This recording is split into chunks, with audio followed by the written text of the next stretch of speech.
Loneliness, self-harm, suicides are on the rise. What can parents do, or what do parents need to do when they see such harmful behavior in their children? One thing we need to realize that these behaviors have not come overnight.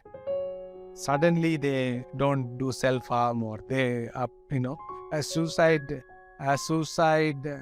culminates after much planning, after much googling, after much thinking, after much work that they do behind it. So when these things are happening, that means they have almost reached to a serious point where they need help beyond you and me. So when you see that they are doing self-harm or loneliness is a different thing. We can always help loneliness if they identify it as loneliness, and then we identify their loneliness and then start working on it. But if you leave it there and that kind of makes them think differently, then it moves to depression and then goes to suicidal thoughts, and so it kind of graduates into different. So I feel when you see things reaching a different level, don't be ashamed to take help, and don't try again to do all your possible thing to help them because they are beyond your help now. They need some professional help because this has also affected their brain. It has affected their moods, and medications are there today to help these things, and also of course counseling and other things can draw them out. And of course, in all this, I want to say that prayer is the bottom line.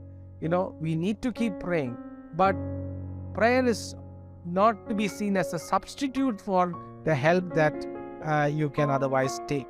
So yes, these things are there, but when you see these destructive symptoms, please take help.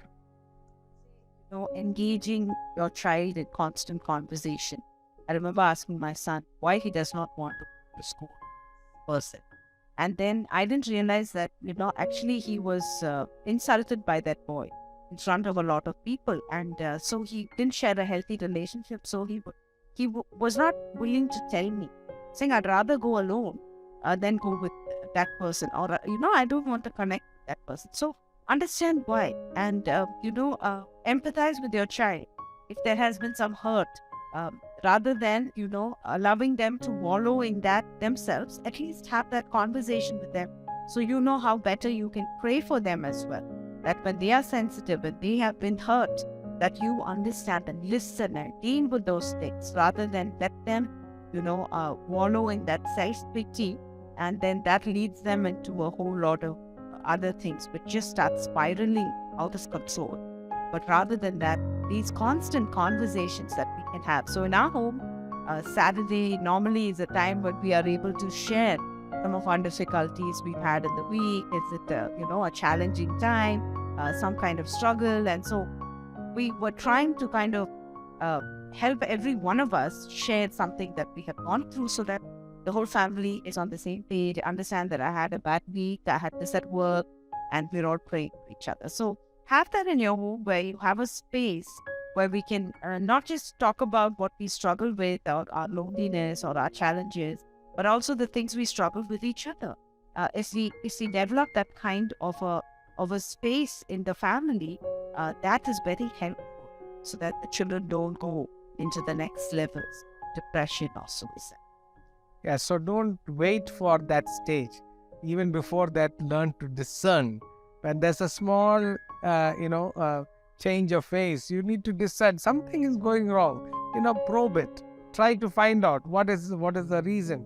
And like that, if there is, constant communication in a home, then these things can be identified early, and we can prevent them from reaching to these stages.